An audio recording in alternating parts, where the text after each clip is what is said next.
नमस्कार दोस्तों, स्वागत है आप सभी का। UPSC CSC court case update को लेकर बात करेंगे। ओएमआर सीट इशू 2024 में बिना प्रीलिम्स दिए ही मेंस लिखने का मौका, कैट से क्या होगी अभ्यर्थियों की जीत। तो जो अभ्यर्थियों की मांग है, ये जो कोर्ट केस है वो 2022 वाले अभ्यर्थियों ने किया है जिन्होंने प्रीलिम्स का एग्ज़ाम दिया था और प्रीलिम्स पेपर 1 में कुछ प्रश्न गलत होने की वजह से जो प्रश्न थे वही गलत थे। तो ये तो गलती आपकी जो है यूपीएससी आयोग की है और उस गलती का खामियाजा अभ्यर्थियों ने भुगता जब अभ्यर्थियों को ये पता चला कि यहाँ पर 5 से 6 प्रश्न ऐसे थे जो कि गलत थे और उन्हीं प्रश्नों के गलत होने की वजह से वे अभ्यर्थी प्रीलिम्स क्वालिफाई नहीं कर पाए और कंपटीशन से बाहर हो गए। तो उन अभ्यर्थियों ने आरटीआई डाल के जो है और यूपीएससी से मांग की थी कि उनकी जो ओएमआर सीट है वो उनको दिखाया जाए। तो कुछ अभ्यर्थियों ने अपनी ओएमआर सीट देखी, उनको दिखाया गया यूपीएससी की तरफ से और अभ्यर्थियों ने ये पाया कि ओएमआर सीट उनकी जो थी उसकी कार्बन कापी उन्होंने देखा और पाया कि अगर यहाँ पर वो प्रश्न सही रहे होते, जो प्रश्न गलत हो गए थे, जो प्रश्न जो है आयोग की गलती से वो प्रश्न ही गलत थे, तो उसकी वजह से अभ्यर्थी जो है इस कंपटीशन से बाहर रह गए थे। अभ्यर्थी कोर्ट की शरण में गए और मामला जो है यहाँ पर कैट में चल रहा है। कैट में मामला चल रहा है। अभ्यर्थियों की मांग है कि 2024 में, चूँकि कुछ अभ्यर्थी ही जो है अपना ओएमआर सीट की जो कार्बन कापी है देख पाए थे, बहुत सारे अभ्यर्थी नहीं भी देख पाए थे क्योंकि यूपीएससी का ये कहना था कि हाँ, जो 1 वर्ष तक ही हम ओएमआर सीट या उसकी जो कार्बन कापी होती है उसको रखते हैं, उसके बाद उसको नष्ट कर दिया जाता है। तो 2022 की बात करें तो इसका मतलब है कि 23 के उनके हिसाब से जून में हुआ था एग्ज़ाम। तो यूपीएससी के बताए अनुसार जून में ही जो ओएमआर सीट की कार्बन कापी है उसको नष्ट कर दिया गया होगा, ऐसा उनके बताए अनुसार। तो 1 साल के लिए ही वो रखा जाता है।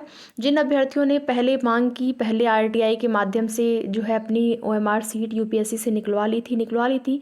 जिन अभ्यर्थियों ने नहीं निकलवा पाई थी वो नहीं निकलवा पाए क्योंकि ऐसा यूपीएससी का कहना है कि उनको उन सबको नष्ट कर दिया जाता है।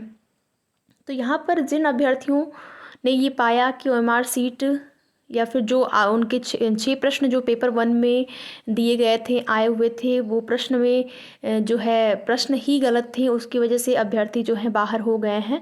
तो वो अभ्यर्थी जो है यहाँ पर कैट में अपनी मांग को रखे हैं और उनकी मांग ये है कि वो जो है प्रीलिम्स क्वालिफाई थे। ठीक है, 2022 में वो अभ्यर्थी प्रीलिम्स क्वालिफाई थे। तो उन अभ्यर्थियों को, जिन भी अभ्यर्थियों ने ओएमआर सीट की कार्बन कापी पाया है और ये दावा किया है, उन अभ्यर्थियों को यहाँ पर 2024 में मेंस लिखने का मौका दिया जाए बिना प्रीलिम्स लिखे ही, बिना प्रीलिम्स दिए ही उन अभ्यर्थियों को मेंस लिखने का मौका दिया जाए। तो क्या इस मुद्दे पर या फिर कोर्ट में जो अभ्यर्थियों की मांग है उस पर अभ्यर्थियों की जीत होगी? एक बड़ा सवाल यहाँ पर है, चूँकि ये किसी को नहीं पता। अभी देखेंगे आप कई ऐसे मैटर हैं, सीसेट का मैटर है जो कि कोर्ट में चल रहा था। उसके बाद गलत आंसर की को लेकर गलत प्रश्न का विवाद, परीक्षा में हुई अनियमितता जिसपे कि आप देखेंगे कि कई प्रश्न सिलेबस से बाहर के पूछे गए थे। इन सारी चीज़ों को लेकर मामला जो है कोर्ट में था, लेकिन अभी तक किसी भी मामले में अभ्यर्थियों की जीत नहीं हो पाई है। इस वजह से धीरे धीरे वो मामले जो हैं वो अगर देखा जाए तो वहीं पर रुक जाते हैं, थम जाते हैं, या कोर्ट में उनकी सुनवाई हो पाती है या फिर नहीं भी हो पाती है।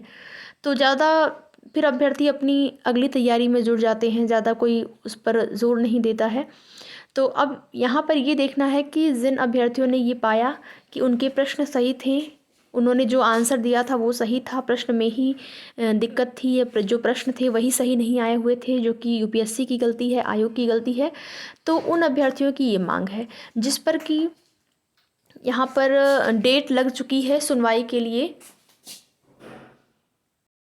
और ये मामला है यहाँ पर आप देखेंगे, और इस पर जो है लास्ट सुनवाई 19 अक्टूबर को हो चुकी है और नेक्स्ट डेट भी लगाई गई है नवंबर की। अभी चूँकि वहाँ पर जो कंफर्म डेट नहीं है, लेकिन तो अभी कंप्यूटर जनरेटेड डेट ही दिखा रहा है। जैसे ही डेट फिक्स होती है, कॉज लिस्ट जारी होती है, तो उसकी सूचना आपको दी जाएगी। तो वीडियो में लास्ट तक बने रहने के लिए आप लोगों का बहुत बहुत धन्यवाद। एक छोटा सा निवेदन आप सभी से, चैनल को सब्सक्राइब कर लें। आगे की जो भी ज़रूरी और महत्वपूर्ण सूचना होगी आप सभी को उसकी जानकारी समय समय पर इस चैनल के माध्यम से मिलती रहेगी।